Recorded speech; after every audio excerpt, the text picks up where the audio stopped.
Boa tarde.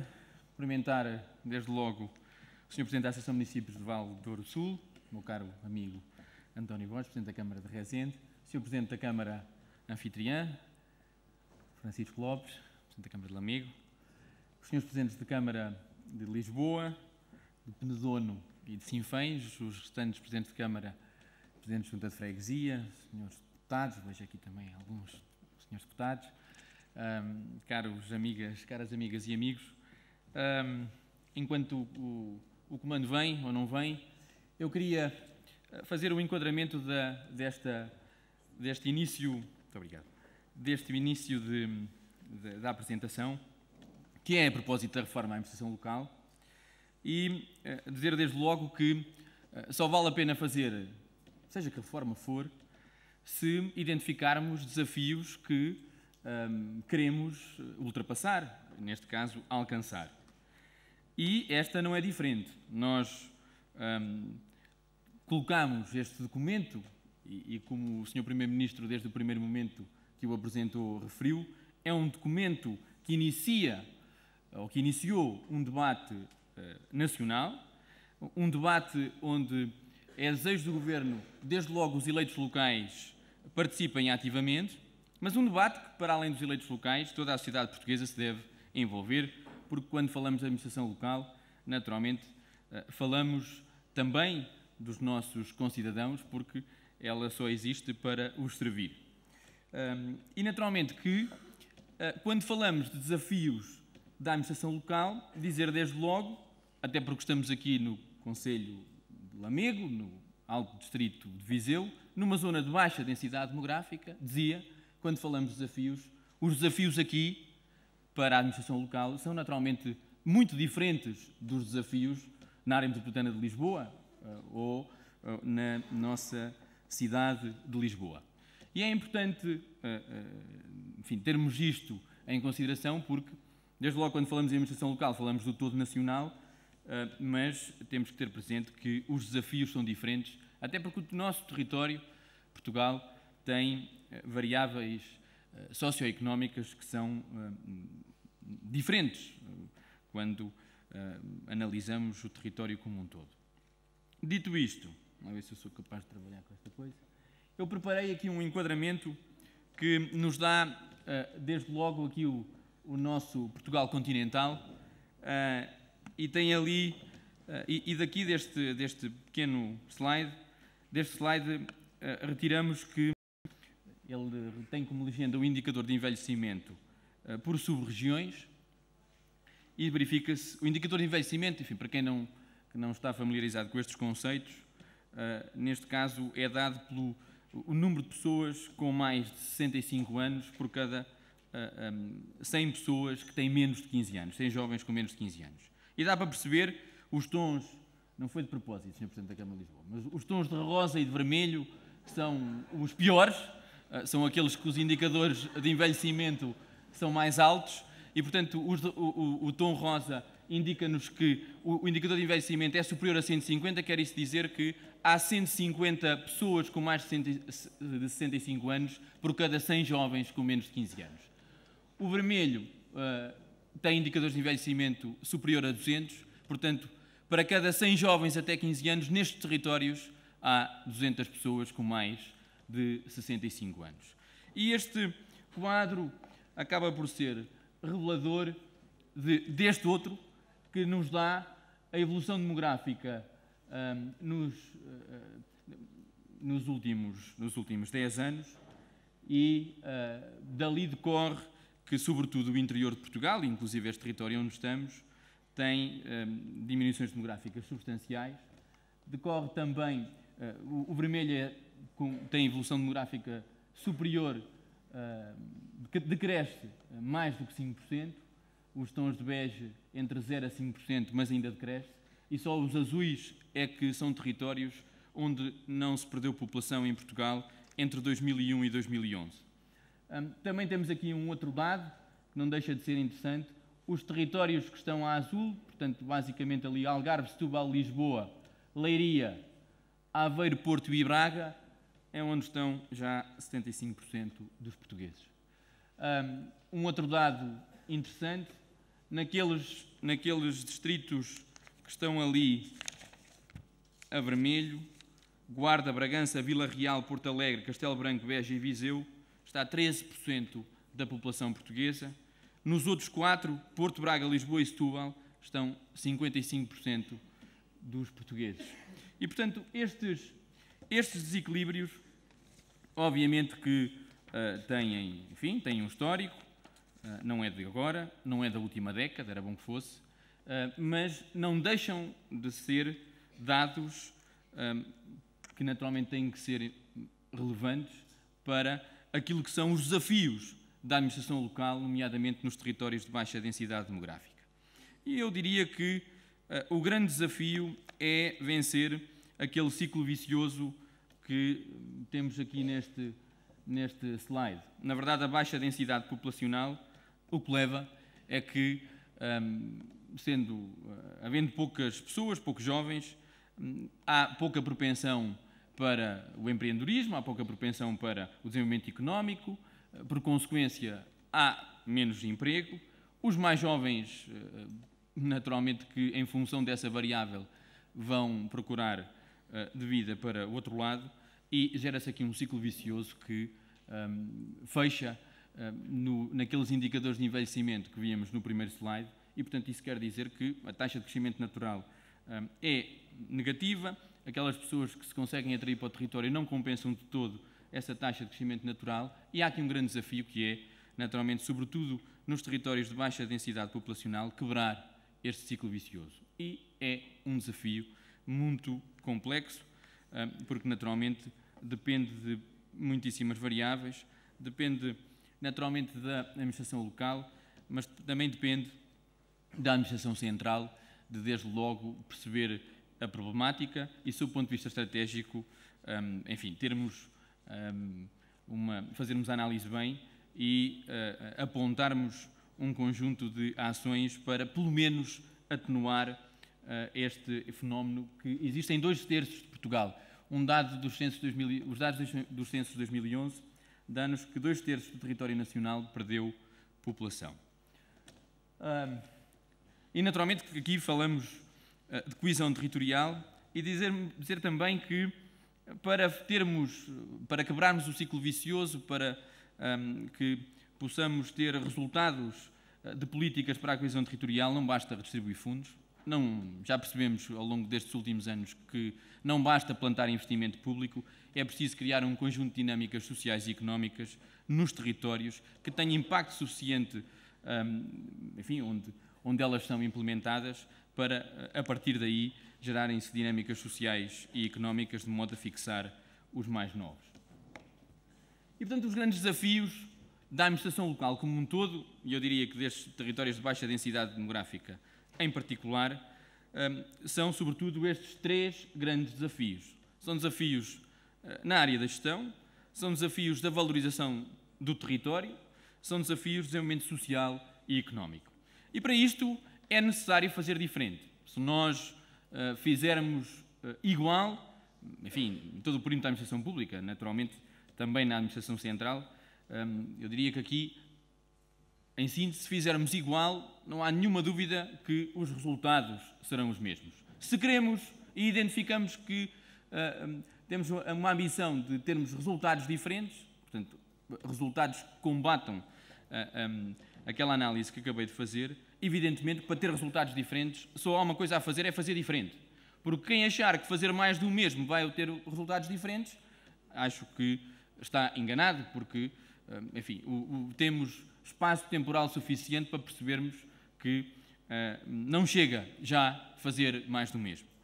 E no que diz respeito a estes 3 grandes grupos de desafios, naturalmente que no que diz respeito à gestão, desde logo, é essencial olharmos para o modelo de gestão da administração local.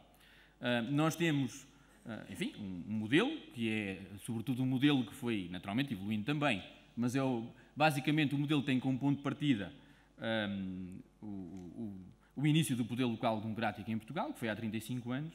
O Dr. António Costa dizia aqui, estes são momentos de crise, são momentos de dificuldades económicas, financeiras, por isso mesmo devem ser momentos de grande reflexão para o futuro. E para o futuro não é para daqui a 2 anos. E porventura não é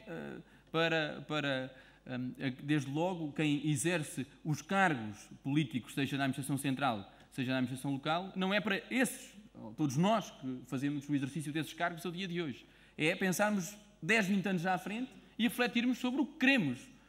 Já agora, uma vez que temos pouco hábito de fazer este exercício, façamos-lo nestes momentos difíceis e com este exercício de reflexão, enfim, tenhamos todos a força suficiente e saibamos todos ultrapassar os bloqueios normais que sempre se nos colocam quando é necessário verdadeiramente mudar para, enfim, termos a administração local e, sobretudo, ter esta capacidade de imaginar que administração local queremos ter daqui a 10, 20 anos. E, portanto, há aqui, claramente, desafios de gestão para a administração local, para a administração central também. Estamos aqui a falar da administração local. E nestes desafios, eu diria que é preciso olharmos para uma equação que me parece evidente, mas muito difícil de resolver. Nós, nesta equação, temos a montante os recursos. Os recursos, não estou a falar só de receitas, estou a falar de recursos. Enfim, se falarmos das receitas, temos verificado ao longo dos últimos anos, enfim, cheguei só há bocadinho, mas o Dr. António Costa também de alguma maneira referiu isso. Os recursos têm-se vindo a degradar, têm-se vindo a diminuir, têm vindo a diminuir. Temos o modelo de gestão que temos, é este modelo que hoje temos e que está em análise, que está em reflexão, e temos a jusante do modelo, enfim, aquilo que queremos de resultados da administração local. E o que queremos de resultados da administração local, sejam freguesias, municípios ou áreas metropolitanas e comunidades intermunicipais ou associações de municípios, portanto, do intermunicipalismo, o que queremos é um determinado nível de prestação de serviço público. E esse nível de prestação de serviço público não está menos exigente hoje do que era ou do que estava há 3 ou 4 anos atrás ou há 10 anos atrás. Antes, pelo contrário, quem faz o exercício de cada dia de cargos, de todos os cargos políticos, mas dos cargos da administração local, percebe que os níveis de exigência não têm diminuído.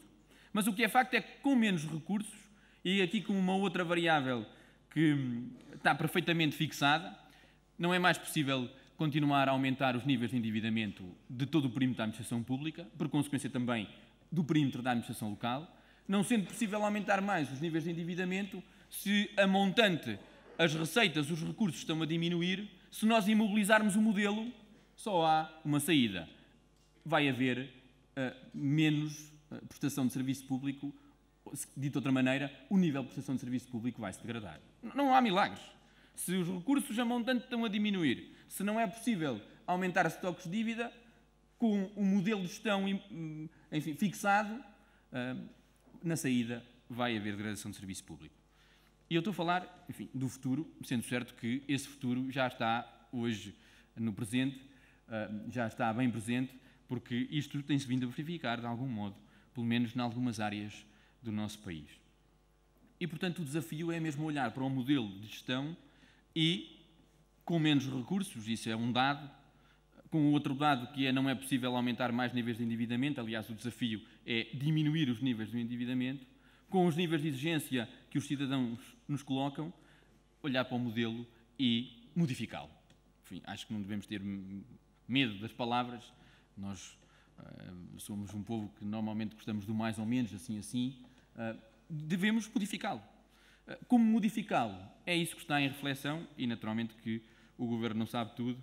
O documento foi um documento que foi colocado, ele não é verde para fazer afronta aos benfiquistas e aos portistas, designámo-lo por verde porque é um documento aberto para a reflexão, onde todos os bons contributos construtivos são bem-vindos e, naturalmente, que ele agora vai dar lugar, também não é lei, vai dar lugar a um processo legiferante que, enfim, terminará algures em meados do próximo ano, tendo em consideração aquilo que são os vários eixos do documento.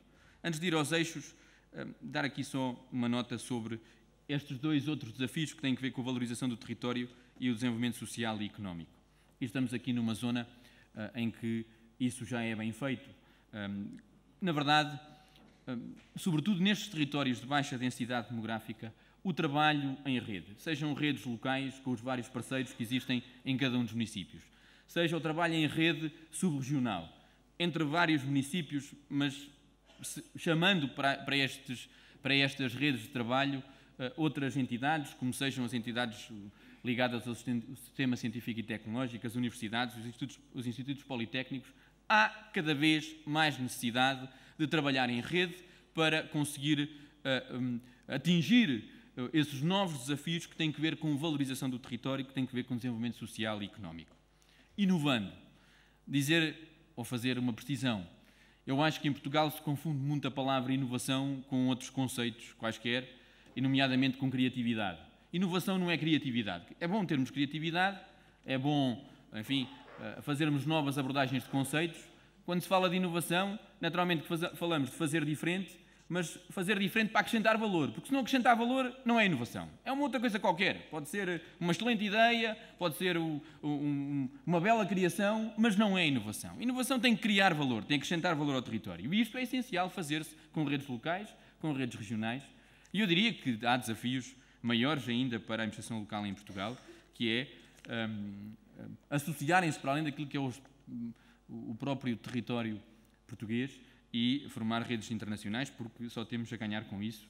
E quando falo de redes internacionais, não falo de minações, falo de redes de trabalho, onde hoje, e nestas redes há hoje instrumentos que nos permitem estar em permanente contacto com quem faz como nós, com quem tem realidades sociais, económicas, territoriais semelhantes, e naturalmente com essas boas práticas, e não temos só a aprender, também temos para dar aos outros alguma informação útil para que eles também possam fazer melhor.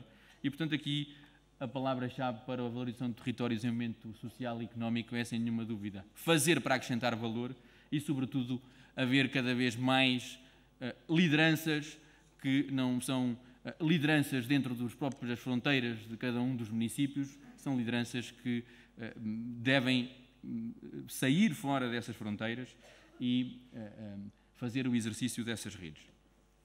Em relação aos 4 eixos então da reforma, o setor empresarial local, enfim, vou passar rapidamente sobre esse assunto. O que nós queremos daqui do setor empresarial local é um novo diploma sobre esse setor, um novo enquadramento legal para o setor. Naturalmente que há entidades dentro do setor empresarial local que fazem muito bem o seu papel, em que o âmbito jurídico empresarial está presente e, naturalmente, prosseguem a sua utilidade pública. Há também, porque ao longo destes últimos 20 anos, enfim, foram-se criando várias entidades desta tipologia, o que é facto é que se verifica que há muitas entidades que prosseguem fins de utilidade, têm utilidade pública, mas que verdadeiramente não são empresas. Podem ser outra coisa qualquer, mas empresas é que não são. Quer dizer, são porque têm esse regime jurídico, mas se fizermos a análise daquilo que tem vindo a ser a sua atividade, jamais poderiam ser empresas, a não ser que, enfim, continuam a ser empresas porque estão permanentemente a ser injetadas, se quisermos, com dinheiro público. Também não há mal nenhum nisso, desde que se faça a análise de valor desse perímetro de ação. O segundo eixo eu vou deixar para o fim, que é o eixo que é mais discutido, e até porque o Dr. António Costa, sobre este tema, deu aqui o exemplo de Lisboa, vou deixar para o fim. Em relação à gestão municipal e intermunicipal e o seu financiamento, nós o que queremos daqui é, desde logo, uma nova lei das finanças locais. Havia um prazo no memorando de entendimento para a nova lei das finanças locais que era francamente inexequível. Nós temos hoje uma lei das finanças locais que verdadeiramente tem vindo a ser, ano após ano, corrigida, enfim, vou utilizar essa terminologia, corrigida pela lei do Orçamento de Estado. E, portanto, isso passa-se desde sempre. Em 2007 foi autossuspensa e, a partir de 2008, foi sempre corrigida pelo Orçamento de Estado. Eu acho que o assunto da Lei das Finanças Locais é essencial. É essencial olharmos para a origem das receitas da administração local. Eu acho que a origem das receitas tem que estar muito mais ligada àqueles aspectos do desenvolvimento social e económico, porque esses são os grandes desafios para os próximos 10 anos na administração local.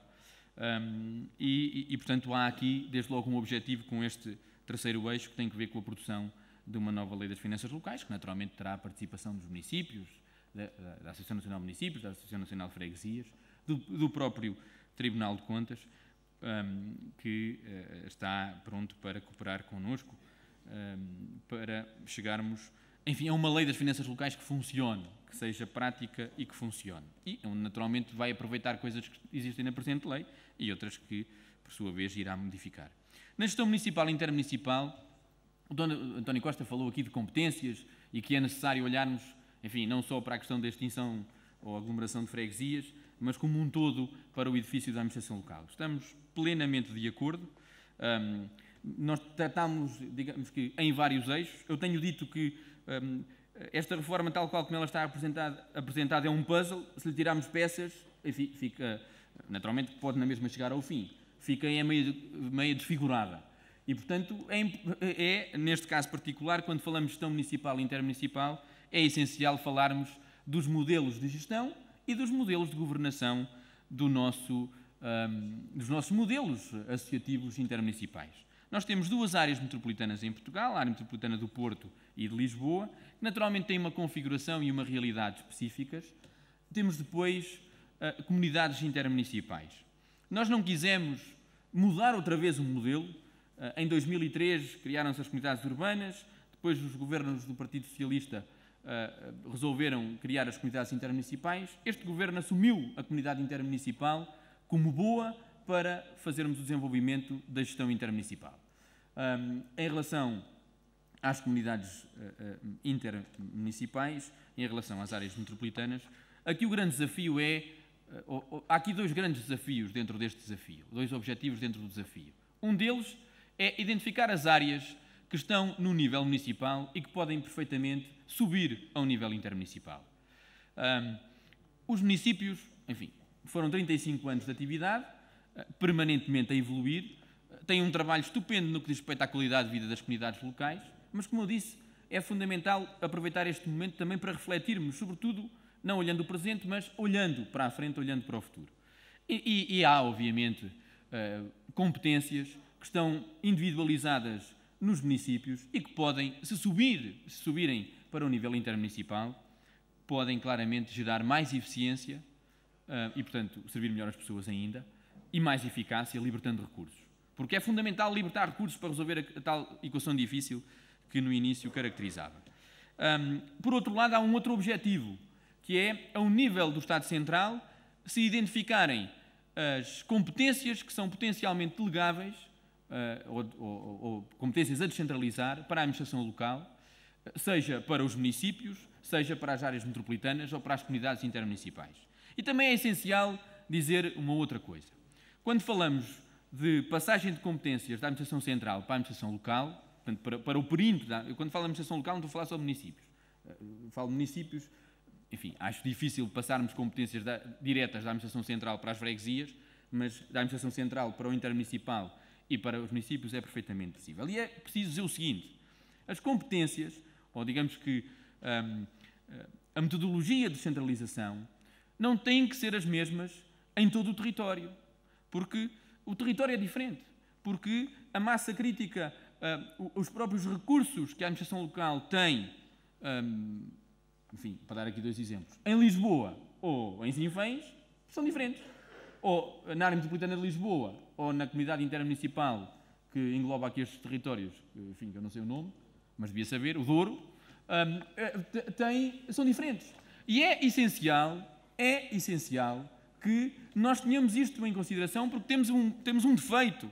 Fazemos uma coisa por defeito sempre, quando falamos da administração local, é que queremos tratar a administração local toda por igual. E ela não é igual. Não é igual porque as realidades sociais e económicas são diferentes e, por sua vez, porque os desafios também são diferentes. Naturalmente que devemos ter isso em consideração e isso, com certeza, que se terá em consideração. Nós, neste eixo 3, já estão a ser desenvolvidos trabalhos em duas comunidades intermunicipais piloto, em Aveiro e no Alto Minho, naturalmente para identificar as competências que estão no nível municipal e que podem subir e, por outro lado, também dentro do Governo, o senhor Ministro que tutela esta área, o Dr. Miguel Relvas, escreveu a todos, e quis formalizar, a todos os ministros, para identificarmos áreas, e naturalmente que os senhores Presidentes de Câmara, desde logo, sabem identificar áreas óbvias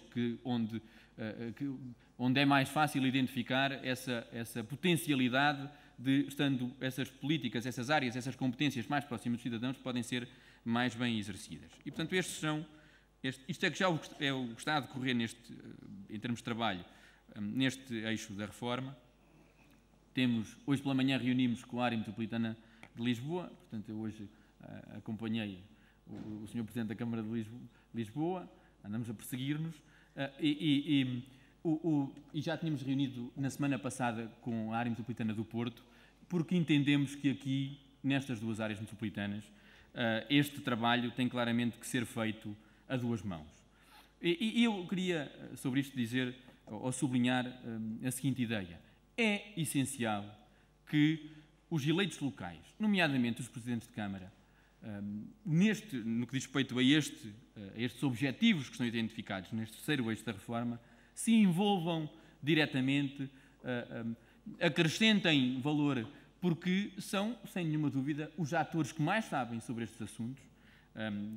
Naturalmente que no Estado Central há quem saiba alguma coisa, mas isto será tão mais bem feito quanto mais envolvimento, eu diria mais do que envolvimento, mais compromisso. Há grandes diferenças entre o envolvimento e o comprometimento, quer dizer, entre estar simplesmente envolvido ou comprometido. É mais ou menos a história do pequeno almoço inglês. A galinha está envolvida, o porco está comprometido. E, portanto, na verdade, aqui nós precisamos nos comprometer, porque se calhar o envolvimento, que é ver de fora, ver o que a coisa vai dar, o resultado será com certeza pior do que verdadeiramente se estivermos comprometidos. O eixo 4 eu não vou falar, o Dr. António Costa já falou dele, a democracia local. A única coisa que queria acrescentar é que andamos há mais de 10 anos a discutir isto em Portugal. Há mais de 10 anos. E, portanto, se este é um momento de reflexão e para fazer uma reforma na administração local, então acho que há aqui um objetivo, é parar de discutir. Bom, parar de discutir porque o Parlamento se entendeu, os principais partidos, porque isto tem que ter 2/3 na Assembleia da República, parar de discutir, ou porque vamos ter uma nova lei eleitoral autárquica, eu espero que sim, espero que finalmente este seja o momento para uma nova lei eleitoral autárquica, para clarificar as instituições autárquicas, como já aqui foi dito, ou, se isso não for conseguido, parar de discutir, mas de vez, não passarmos os próximos 10 anos a gastar energia, a discutir, para nada fazer, porque isso eu acho que os portugueses estão fartos, enfim, de constatar. O segundo eixo da organização do território. Nós dizer aqui que na primeira semana de trabalho nós reunimos com a Associação Nacional de Municípios Portugueses e com a Associação Nacional de Freguesias para, desde logo, os ouvir sobre este ponto. E o que nos foi dito de forma muito clara, tanto por uns como por outros, é que o Governo tinha que fazer propostas em concreto para que se abrisse o debate, para que depois então pudesse haver, enfim, crítica construtiva, no sentido de caminharmos para uma redução do número de autarquias em Portugal, naturalmente sempre enquadrado, concordamos em absoluto, sempre enquadrado com a questão das competências. Já falámos dos municípios, do associativismo intermunicipal e das competências que podem descer do nível central para o nível local, mas naturalmente aqui quando falamos do perímetro municipal, e aqui quando falamos do perímetro municipal falamos dos municípios e falamos das freguesias. Os municípios e as freguesias gerem o mesmo território. Naturalmente que o município é maior, tem um conjunto de divisões administrativas de freguesia, mas estão a gerir o mesmo território. Portanto, dizer que devemos sempre ter presente o que é que faz o município, qualquer, e quais são as suas competências, e quais são os seus recursos, e quais são os seus objetivos, e termos bem presente para que é que servem as freguesias, quais são os seus recursos, quais são as suas competências, e naturalmente este trabalho é complementar em cada município de Portugal. Não há trabalho aqui, é que, enfim, para o mal e para o bem, têm que trabalhar uns com os outros, porque gerem a mesma parcela de território. Naturalmente que a parcela freguesia é mais pequena do que a parcela municipal, salvo seja porque há duas exceções, em São João da Madeira e no Corvo, onde o município coincide com a freguesia, mas no resto dos territórios assim se passa. E, portanto, dito isto, que tem que ver com trabalho complementar, quando falamos de gestão do território, aqui falamos de gestão complementar do território, naturalmente temos de estar a falar também de competências, e eu defendo, e naturalmente que tenho aqui um papel essencial naquilo que é o diálogo entre a Associação Nacional de Municípios Portugueses e a Associação Nacional de Freguesias, porque defendo que há competências que hoje estão como na legislação como delegáveis, portanto não são competências próprias das freguesias, e que têm que passar a competências próprias das freguesias. Até porque, na maior parte dos casos, muitas destas competências já são exercidas pelas freguesias há muitos anos, de forma competente, através de protocolo com os respectivos municípios. Enfim, isto não se passa em todo o território nacional, em todos os municípios, mas passa-se em muitos municípios, e há claramente competências que hoje estão identificadas como delegáveis, e algumas delas claramente que podem ser próprias das freguesias, e portanto não haver aqui nenhuma necessidade de triangulação de financiamento com os municípios. As freguesias podem receber diretamente o Orçamento de Estado, naturalmente responsabilizando-os pela prossecução desses objetivos nessas competências. O número de autarquias em Portugal. Enfim, dependendo, e nesta altura posso dizer que já percorri o país todo, dependendo de onde estamos, as abordagens são diferentes. Mas o que é facto é que nós temos aqui, enfim, números para analisar também, e nós temos 308 municípios em Portugal, temos 4.260 freguesias, se considerarmos que o Corvo também é freguesia, ou 4.259. Temos, portanto, mais de 4.500 autarquias em Portugal para fazer a gestão do território municipal, porque é isso que estamos a falar. Essas 4.500 autarquias servem para fazer a gestão de cada um dos territórios municipais, dentro daquele pressuposto que há bocado referi. E, portanto, há aqui desde logo, um grande debate que se faz que os municípios também, ou seja, quando falamos de redução de autarquias, também devíamos estar a falar de redução de municípios. O documento sobre isto não proíbe, não diz que, não senhor, o número de municípios deve ficar intocável. O que achamos é que, neste momento, no que diz respeito a municípios, devemos ir muito mais fazer a análise e a melhoria da gestão municipal do que propriamente nos colocarmos a impulsionar de forma direta a redução dos municípios em Portugal. Além do mais, o número de municípios em Portugal, quando compara com a média europeia, seja por área, seja por população, está muito abaixo da média europeia. É evidente que nós temos municípios de variedíssimas tipologias, aliás, já referi aqui hoje. Temos 120 municípios que têm menos de 10 mil pessoas. É uma grande parte de municípios que têm menos de 10 mil pessoas. Temos meia dúzia de municípios que têm mais de 200 mil pessoas. Portanto, há diversas tipologias de município.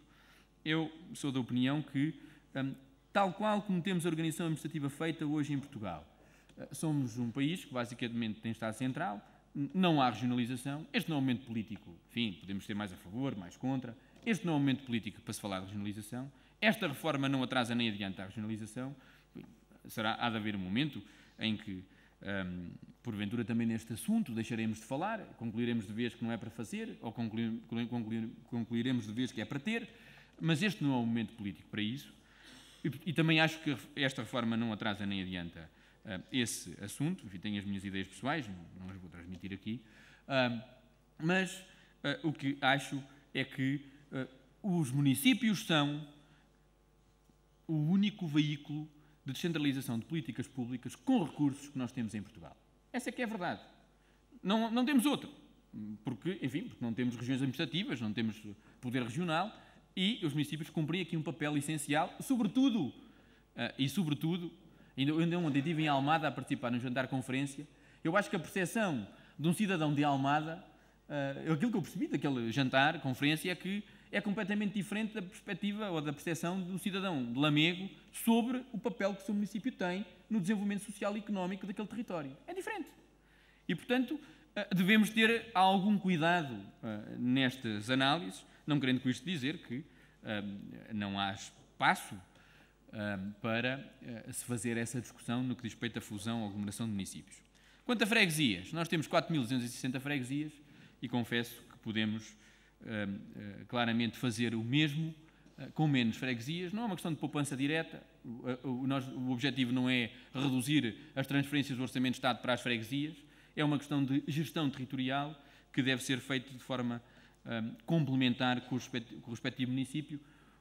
O Dr. António Costa colocou aqui as especificidades de Lisboa, que naturalmente são de Lisboa, são diferentes das especificidades de Sinfãs, ou de Penedono, ou de Lamego, evidentemente, temos isso perfeitamente claro, mas ainda assim, essa análise para a redução, com o objetivo de redução de freguesias, pode ser feita um pouco por todo o país. Até porque nós temos municípios em Portugal que têm 89 freguesias, temos muitas dezenas de municípios que têm mais de 30, 40 freguesias e, naturalmente, sob o ponto de vista de, se queremos verdadeiramente olhar para o futuro da administração local e, portanto, pegar nestas várias peças e desenhar uma nova administração local, enfim, que seja competente no futuro para os novos desafios que a administração tem, porventura podemos fazer isto tudo com um número menor de autarquias de freguesia. Falamos de autarquias de freguesia, falamos de órgãos administrativos de freguesia. O serviço público, há muitas discussões à volta disto, mas aquela freguesia que desenvolve um determinado serviço público, o que é que vai acontecer ao serviço público? O serviço público, se for bom, continuará. Eu nunca vi nenhum político local, até porque, como diz o Dr. António Costa, apesar de ser uma percepção que, pelos vistos, tem 4 anos, os políticos locais são extremamente inteligentes naquilo que são as suas abordagens políticas sobre o seu território. E, portanto, nunca vi nenhum político local retirar um determinado serviço público se ele é bom. Se ele é bom, continua. O que nós estamos aqui a falar, enfim, naturalmente, tendo em consideração aquilo que são realidades territoriais diferentes, é da aglomeração de território e, em vez de termos vários, ou 2 ou 3 executivos de freguesia, temos um que faz a gestão territorial, o serviço público continua, naturalmente, se for bom e se for entendimento dos políticos locais, continuar a ser feito. Evidentemente que depois temos as questões dos critérios e da matriz e dos critérios que são critérios. Os critérios não são mais ou menos, são critérios que são objetivos. Sobre isto dizer 3 ou 4 coisas. Primeiro dizer algo de essencial. A matriz é o ponto de partida que quisemos colocar de forma muito clara para fazermos este caminho. É flexível, nós não temos que olhar para aquilo como a lei que agora vai fazer todo o contorno das nossas decisões no que diz respeito à redução do número de autarquias de freguesia em Portugal. Todos os senhores que têm cargos executivos locais, os senhores presidentes de Câmara, presidentes de Junta de Freguesia, Assembleia Municipal, receberam inclusive uma carta assinada pelo Sr. Ministro, onde apela ao debate local. Agora há que o fazer. Há que fazer esse debate local, atendendo às especificidades locais, atendendo àquilo que é a idiosincrasia de cada região. Perceber, desde logo, que, porventura, há um conjunto de especificidades que vão modificar, eventualmente, algumas questões que estão no ponto de partida da matriz, e estamos perfeitamente à vontade com isso. Agora tem que ser um debate local profícuo, tem que ser um debate local para fazer uma reorganização administrativa de território, aliás, sob o ponto de vista de metodologia, um pouco como foi feito em Lisboa. Eu diria que a única coisa que é comparável aqui é a metodologia, porque o resto não é comparável. Enfim, eu próprio defendo isso, não vamos comparar Lisboa aos outros municípios todos, desde logo, e muito menos aos municípios onde estamos, que têm baixa densidade demográfica, e para nós essa ideia também está muito clara. Portanto, a matriz é flexível. O que agora se vai seguir, em termos de metodologia, é o seguinte. Vai haver uma proposta de lei na Assembleia da República que vai formatar os princípios gerais da reorganização administrativa e estará a cada Assembleia Municipal e Assembleia de Freguesia, sendo certo que na Assembleia Municipal têm assento todos os senhores Presidentes de Junta de Freguesia, que é, portanto, o órgão onde deverá ser feito esse debate formal. Portanto, o que nós andámos a fazer não é debate formal. O que nós andámos a fazer foi, também eu, foi a explicar, a ouvir. Nós próprios também temos autocrítica. Há coisas que, obviamente, que não temos a pretensão de tudo o que dizemos e fazemos está certo, está perfeito. Estes últimos 2 meses, praticamente, foram muito importantes para percebermos um conjunto de questões que são de pormenor e que devem ser consideradas neste diploma. E, naturalmente, que este diploma o que vai ter por consequência é essa formalização do debate. E, portanto, o que se apela aqui é que sejamos capazes de fazer este debate em cada um dos municípios em Portugal, de forma complementar com aquilo que é o trabalho municipal e o trabalho das freguesias, prosseguindo aquilo que são novos desafios da administração local e, naturalmente, tendo em consideração que, eventualmente, podemos fazer mais ou podemos fazer o mesmo com uma reorganização administrativa territorial. É verdade que este ponto do número de autarquias está no memorando de entendimento. Enfim, na reforma da administração local há muitos pontos que nós cá colocamos e que não estão no memorando de entendimento. Este está. A lei das finanças locais também está. Eu diria que são os dois principais pontos que lá estão. Há muitas outras coisas que nós estamos a refletir sobre elas na administração local e devemos refletir sobre elas. Somos nós que nos governamos e, portanto, somos nós que desde logo devemos ter a principal massa crítica sobre este processo da administração local. Mas este ponto particular está no memorando de entendimento. E, portanto, naturalmente que também, sob o ponto de vista político, o que o Governo espera é seriedade da parte de todos os atores políticos, porque não podemos estar só comprometidos em função da nossa colocação naquilo que é o xadrez político em Portugal. Hoje quem governa é o PSD e o CDS-PP, têm esta responsabilidade. Naturalmente têm esta responsabilidade de prestar contas aos parceiros europeus e ao FMI, têm esta responsabilidade de liderar estes processos, mas aquilo que menos esperamos é que aqueles que tiveram na base disto tudo, e que aliás sob este ponto de redução do número de autarquias inauguraram o debate a nível nacional, agora não seja nada com eles, portanto não esperamos isso.